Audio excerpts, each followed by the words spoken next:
దేవునికి స్తోత్రం కలుగును గాక. దేవుని బిడ్డలారా, మరొకసారి దేవుని సన్నిధిలో దేవుని వాక్యం వింటున్న మీ అందరికీ యేసుక్రీస్తు నామములో వందనాలు తెలియజేస్తున్నాను. ఈ దిన వాక్యము దేవుడు మనల్ని ఫలించి ఆశీర్వదించి అభివృద్ధి చెందుట గురించి మనం జ్ఞాపకం చేసుకుంటున్నాం. వాక్యం జ్ఞాపకం చేసుకుందాం. వాక్యం కంటే ముందుగా ప్రార్థన ద్వారా మనం ఈ యొక్క వాక్యాన్ని విందాం. ఎందుకనగా మనం వింటున్న వాక్యము దేవుడు మన జీవితంలో అభివృద్ధి చేసి ఫలించలాగున ప్రార్థన చేసుకుని వాక్య భాగంలోనికి వెళదాం. ప్రేమ కలిగిన మా ప్రభువా, కృపగల తండ్రి, జీవము కలిగిన యేసయ్య, పరిశుద్ధుడా మీకు వందనాలు చెల్లిస్తున్నాం. వారిని వాక్యం ఇచ్చిన నీ బిడ్డలను దీవించండి, ఆశీర్వదించండి, సహాయం చేయండి. వారి జీవితంలో నూతన కార్యములు చేస్తూ ప్రభువా వారిని ఆశీర్వదించవలసిందిగా ప్రార్థిస్తూ యేసుక్రీస్తు పరిశుద్ధమైన నామములో అడుగుచున్నాం పరమ తండ్రి, ఆమేన్. దేవునికి స్తోత్రం, హల్లెలూయా. దేవుని బిడ్డలారా, ఈ యొక్క సమయంలో దేవుని వాక్యాన్ని వినటానికి సిద్ధముగా ఉన్న మనం మన హృదయాలను సిద్ధపరచుకొని ప్రభు వాక్యములు మన హృదయంలోనికి ఆహ్వానించి దేవుని ఆశీర్వాదాలు పొందుకుందాం. ఈ దిన వాక్యం మనల్ని దేవుడు ప్రేమించి ఆశీర్వదించి అభివృద్ధి చేసే విషయంలో దేవుని వాక్యమును మనం వినబోతున్నాం. ద్వితీయోపదేశ కాండము 7వ అధ్యాయము 12వ వచనము ద్వారా మనం వాక్యాన్ని ధ్యానించుకుందాం. ఇశ్రాయేలు ప్రజలకు దేవుడు కొన్ని విధులను ఇస్తూ ఉన్నాడు. ఏ విధులు అనగా ఆశీర్వాదానికి కారణం అవుతున్నటువంటి విధులను మనం జ్ఞాపకం చేసుకున్నాం. ఎలాగంటే మరి 7వ అధ్యాయం 12వ వచనం చదువుతాం. మీరు ఈ విధులను విని వాటిని అనుసరించి నడుచుకున్న ఎడల నీ దేవుడైన యెహోవా తాను నీ పితరులతో ప్రమాణము చేసిన నిబంధనలు నెరవేర్చి నీకు కృప చూపును. ఆయనను ప్రేమించి ఆశీర్వదించి అభివృద్ధి చేసి నీకిచ్చేదనని నీ పితరులతో ప్రమాణం చేసిన దేశములో నీ గర్భఫలమును, నీ భూఫలమును, నీ సస్యమును, నీ ద్రాక్షారసమును, నీ నూనెను, నీ పశువుల మందలను, నీ గొర్రెల మందలను, మేకల మందలను దీవించును. దేవునికి స్తోత్రం, హల్లెలూయా. దేవుని బిడ్డలారా, ఈ వాక్య భాగంలో దేవుడు కొన్ని విధులను ఇచ్చాడు మనకు. ఎటుగా జీవించడానికి, లోకంలో పలు రకమైనటువంటి పాప జీవితంలో జీవించడానికి దేవుడు కొన్ని నిబంధనలు ఇచ్చాడు. అలా జీవించకూడదు.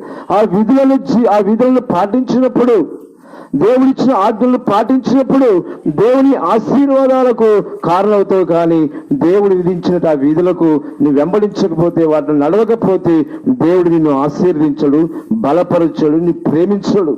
దేవుడు నిన్ను ప్రేమించాలంటే దేవుని దగ్గరగా జీవించాలి, దేవుని మార్గంలో నడవాలి. దేవుని మార్గం నడవకపోతే దేవుడు ఎప్పటికీ ఏ స్థితిలో కూడా నిన్ను ప్రేమించే స్థితిలో ఉండదు.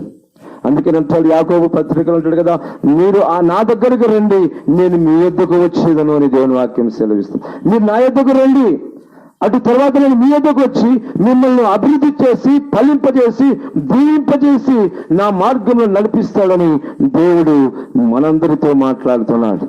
కనుక ఇశ్రాయేలు ప్రజలతో మాట్లాడాడు కదా, మిమ్మల్ని దీవిస్తాను, మిమ్మల్ని ప్రేమిస్తాను, మిమ్మల్ని ఆశీర్వదిస్తాను, అభివృద్ధి చేస్తానంటున్నాడు దేవుడు. మరి అభివృద్ధి కావాలన్నప్పుడు నువ్వు ఏం చేయాలంటే దేవుని మార్గంలో నడవాలి. దేవుని మార్గంలో నడవకపోతే నీకు ఏ స్థితి, ఏ విధమైనటువంటి ఆశీర్వాదాలు లేవు అని వాక్యం సెలవిస్తుంది. అయితే దేవుని వాక్యం ఉంటుంది, నిన్ను ప్రేమించి దేవుడిని ప్రేమిస్తూ ఉన్నాడు. ఎల్లప్పుడు ఏ స్థితిలో ఉన్నా ప్రేమిస్తున్నాడు. నువ్వు ఏ స్థితిలో ఏ మార్గంలో వెళుతున్నా ఈ సరైన మార్గము కాదని నీకు తెలియజేసి దేవుడు సరైన మార్గం నడిపించడానికి నిన్ను దేవుడు పిలుస్తున్నాడు, పిలిచాడు దేవుడు. ఆనాడు ఇశ్రాయేలు ప్రజలు ఎర్ర సముద్రం దాటి ఇదిగో ప్రయాణమై వస్తున్నప్పుడు, అరణ్యంలో నడుస్తూ ఉన్నప్పుడు దేవుని మార్గంలో తప్పిపోయారు. కనుకనే దేవుడు అంటున్నాడు, నీవు నా విధులను వెంబడించి, నా విధులను, నా కట్టడలను జ్ఞాపకం చేసుకుని వాటి ద్వారా నడిచినప్పుడే నీవు ఆశీర్వదించబడతావు. లేకపోతే నాతో నిన్ను ప్రేమిస్తాను, నిన్ను దీవిస్తాను, నిన్ను అభివృద్ధి చేస్తానని దేవుడు మాట్లాడుతున్నాడు. దేవుని బిడ్డలారా, అయితే ఈ సమయంలో నీకు దేవుని ఆశీర్వాదాలు, దేవుని ప్రేమ, దేవుని దీవెన, దేవుని ఆశీర్వాదం, అభివృద్ధిని కావాలన్నప్పుడు దేవుడు ఇచ్చినటువంటి ఈ విధులను పాటించినప్పుడే దేవుని సన్నిధిలో జీవిస్తాం. దేవుని మార్గంలో నువ్వు నడుస్తావు. దేవుని సన్నిధిలో ఫలభరితమైన జీవితాన్ని చూస్తావు. ఇశ్రాయేలు ప్రజలను పిలిచాడు దేవుడు, అబ్రహామును పిలిచాడు. ఇదిగో అబ్రహాంతో మా ఆదికాండం 12వ మొదటి వచనంలో సెలవిస్తుంది, దేవుడని యెహోవా పిలుస్తున్నాడు, అబ్రహామా నేను నీకు చూపించి దేశానికి వెళ్ళు. నిన్ను దేవుడు అబ్రహామును ప్రేమించి అంతకుముందు ఎందుకు ప్రేమించాడు దేవుడు అంటే, వారి విగ్రహారాధనలో ఉన్నారు కనుక, వారి తండ్రి అయినటువంటి తేరాహు విగ్రహారాధనలో ఉన్నాడు కనుకనే ఆ విగ్రహారాధనలో నుంచి దేవుడు పిలుస్తూ ఉన్నాడు అబ్రహామును. పిలిచి, అబ్రహామా నేను నీకు చూపించే దేశానికి వెళ్ళు, నిన్ను ఆశీర్వదిస్తాను, నిన్ను గొప్ప జనముగా చేస్తాను, సమస్త భూజనుల కంటే నిన్ను గొప్పవాడిగా చేస్తానని దేవుడు అబ్రహామును పిలుస్తూ ఉన్నాడు. ఆ పిలుపుని వెంటనే అబ్రహాము లేచి ప్రయాణమైపోయి దేవుడి మార్గంలో వెళ్ళాడు. ఆయన విధులను పాటించాడు, ఆశీర్వదించబడ్డాడు. దేవుని బిడ్డలారా, మరి అబ్రహాం వలె మనము కూడా ఆశీర్వించబడాలంటే దేవుడు పిలిచే పిలుపుకు లోబడాలి. దేవుడు ఇచ్చినటువంటి మార్గంలో చూపించే దేశములు వెళ్ళాలి. అక్కడికి వెళ్ళాలన్నప్పుడు ఆయన వీధుల్లో కట్టడలో ఉన్నప్పుడే దేవుడు ఆశీర్వదిస్తాడు. అంటున్నాడు కదా, అయితే నిన్ను ప్రేమిస్తాను, నిన్ను ప్రేమించి ఆశీర్వదిస్తానంటున్నాడు దేవుడు. ఆశీర్వాదానికి కారణం ఏమంటే మన ప్రభు అయిన యేసుక్రీస్తే ఆశీర్వాదాలకు కారకుడు. ఎవరి ద్వారా నేను ఆశీర్వాదం పొందాలనుకుంటే ఎవరిని ఆశీర్వించేవారు లేరు, కానీ దేవుడు ఆశీర్వదిస్తే అది పట్టుజాలంత విస్తారమైన దీవెనలో కుమ్మరించి దేవుడై ఉన్నాడు. ఆశీర్వాదం మానవుడు ఆశీర్వించే కొంతగానే ఆశీర్విస్తాడు, కానీ దేవుడు ఆ దేవుని ఆశీర్వాదాలు తీసుకున్నప్పుడు అవి లెక్కలేనటువంటి ఆశీర్వాదాలుగా ఉంటాయని దేవుని వాక్యం సెలవిస్తుంది. అయితే అబ్రహామును పిలిచాడు దేవుడు. అబ్రహామును పిలిచిన వెంటనే వెళ్ళాడు. అబ్రహాము ఆశీర్వించబడు.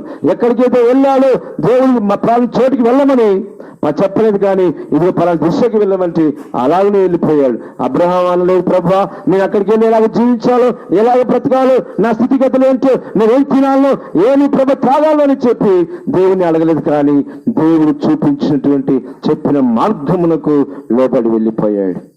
ఎప్పుడైతే దేవుడిని పిలిచినప్పుడు, దేవుడు నిన్ను పిలిచి ఇదిగో నువ్వు నా మార్గం నడుచు అని పిలిచినప్పుడు నువ్వు వెళితే అబ్రహామును ఆశీర్వించిన దేవుడు నిన్ను కూడా ఆశీర్విస్తాడని దేవుని వాక్యం సెలవిస్తుంది. దేవుని బిడ్డలారా, అయితే దేవుడు ఇంకా అంటున్నాడు కదా, నిన్ను అభివృద్ధి చేస్తా అంటున్నాడు దేవుడు. ద్వితీయోపదేశకాండంలో 28వ అధ్యాయంలో యెహోవా మాట శ్రద్ధగా వినేయడగా సమస్త భూజనుల కంటే నీ హెచ్చిస్తానంటున్నాడు. నీ గొర్రెలు, మేకలు, మందలు సమస్తము నీ గృహంలో, నీ కుటుంబంలో ఏది ఉంది కూడా దేవుడు ఆశీర్వదిస్తానంటున్నాడు. కనుక ఆయన మాట శ్రద్ధగా విని ఆయన సన్నిధిలో జీవించినప్పుడే నువ్వు అభివృద్ధి చెందుతావని దేవుని వాక్యం సెలవిస్తుంది. నీకు అభివృద్ధి కావాలన్నప్పుడు దేవుని సన్నిధిలో జీవించాలి.